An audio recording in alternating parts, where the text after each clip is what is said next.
السلام علیکم ورحمۃ اللہ تعالی وبرکاتہ۔ محترم ناظرین، پردہ ہمارے معاشرے کو بدلنے کے لیے، ہمارے معاشرے کو سدھارنے کے لیے، ہمارے معاشرے سے اور ہمارے سماج سے برائیوں کو ختم کرنے کے لیے ایک ضروری چیز ہے۔ چاہے وہ مرد ہو چاہے وہ عورت ہو، دونوں کو پردہ کرنا ضروری ہے، اور اپنی نظروں کی حفاظت کرنا دونوں کے لیے ضروری ہے۔ چنانچہ اللہ تبارک و تعالی ارشاد فرماتا ہے قرآن پاک میں کہ محبوب اپنے ان امتیوں سے کہہ دو جو مؤمن مرد ہیں کہ اپنی نظروں کو جھکا کر کے چلیں۔ دوسرے مقام پر اللہ تبارک و تعالی نے عورتوں کے لیے کہا کہ محبوب ان مومنہ عورتوں سے بھی کہہ دو کہ یہ بھی اپنی نظروں کو جھکا کر کے چلیں، اپنی نظروں کی حفاظت کریں۔ تو جس طریقے سے مرد کو اپنی نظر کی حفاظت کرنا ضروری ہے، اسی طریقے سے ایک عورت کو بھی اپنی نظر کی حفاظت کرنا، اپنی نگاہوں کو جھکانا، یہ بھی ضروری ہے۔ اللہ تبارک و تعالیٰ کے رسول جناب محمد مصطفیٰ صلی اللہ تعالیٰ علیہ وسلم کا ارشاد پاک ہے۔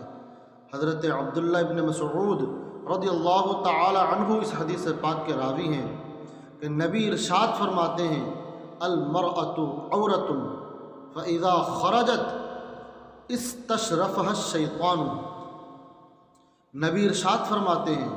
کہ عورت ایک چھپانے کی چیز ہے، اس کو چھپا کر کے رکھا جائے، اور اگر کوئی عورت بنا پردے کے نکلے، اپنے گھر سے باہر جائے،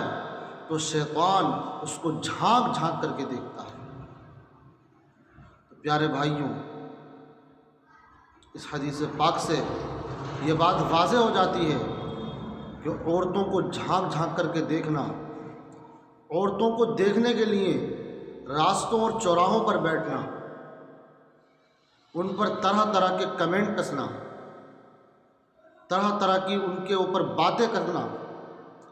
یہ انسان کا کام نہیں ہے بلکہ یہ شیطان کا کام ہے، کیونکہ اللہ کے نبی فرماتے ہیں کہ عورت کو جھانک کر کے دیکھنا یہ شیطان کا کام ہے۔ لیکن جس طریقے سے حدیث پاک میں، قرآن پاک میں مردوں کے تعلق سے حکم نافذ ہوا ہے کہ عورت کو جھانک کر کے دیکھنا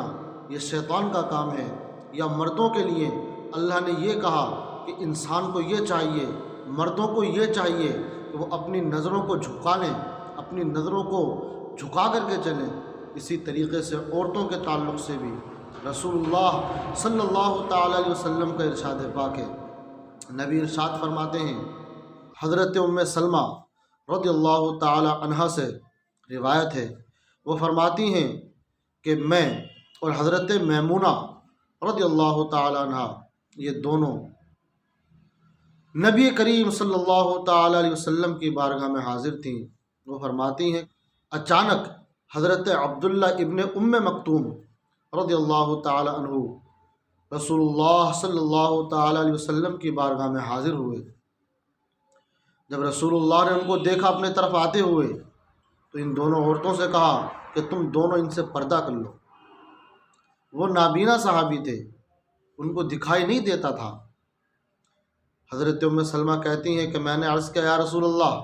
علیہ الصلوۃ والسلام، یہ تو نابینا ہیں، یہ ہمیں دیکھ بھی نہیں پائیں گے، یہ ہمیں جانتے بھی نہیں ہیں، تو پھر ان سے پردہ کرنے کا کیا مطلب؟ تو رسول اللہ صلی اللہ تعالی علیہ وسلم نے ارشاد فرمایا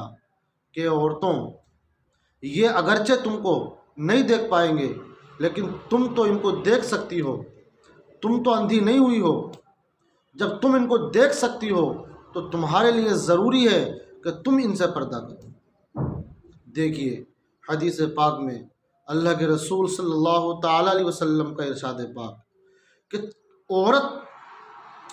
کو چاہیے کہ وہ پردہ کرے، مرد چاہیں عورت کو دیکھ سکتا ہو یا نہ دیکھ سکتا ہو، اسی طریقے سے ایک مرد کو چاہیے کہ وہ عورت سے پردہ کرے، چاہے عورت اس کو دیکھ پاتی ہو یا نہ دیکھ پاتی ہو۔ ہمارے معاشرے میں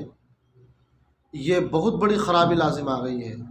کہ مرد اگر دیکھ نہیں رہا ہے تو چپ کے عورتیں دیکھنا شروع کر دیتی ہیں، اور اگر عورت نہیں دیکھ رہی ہے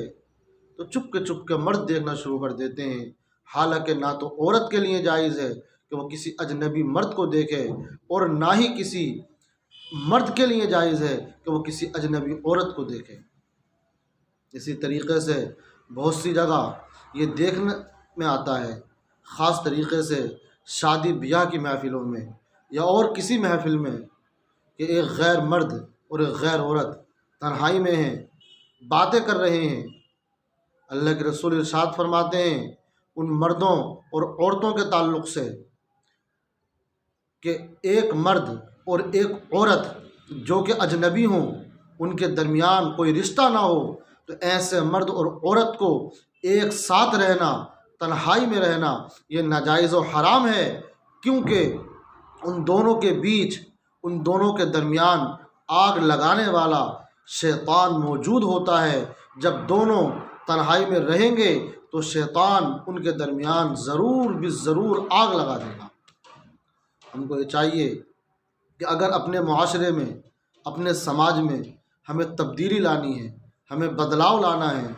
تمام نجاستوں غلاظتوں سے اپنے سماج کو پاک اور صاف کرنا ہے، تو پردے کا اہتمام کرنا پڑے گا۔ اگر پردے کا اہتمام کریں گے، مرد کو بھی چاہیے کہ وہ بھی پردے کا اہتمام کرے، وہ عورت سے پردہ کرے، اور عورت کو چاہیے کہ وہ مرد سے پردہ کرے۔ اگر یہ سوچ، یہ نظریہ ہمارے سماج میں اور ہمارے معاشرے میں مرد کا عورت کے تعلق سے اور عورت کا مرد کے تعلق سے اگر یہ پیدا ہو گیا تو انشاءاللہ ہمارا سماج تمام برائیوں سے، تمام نجاست اور غلاظتوں سے پاک و صاف ہو جائے گا۔ اللہ تبارک و تعالی ہم سب کو شریعت کے دائرے میں زندگی گزارنے کی توفیق عطا فرمائے۔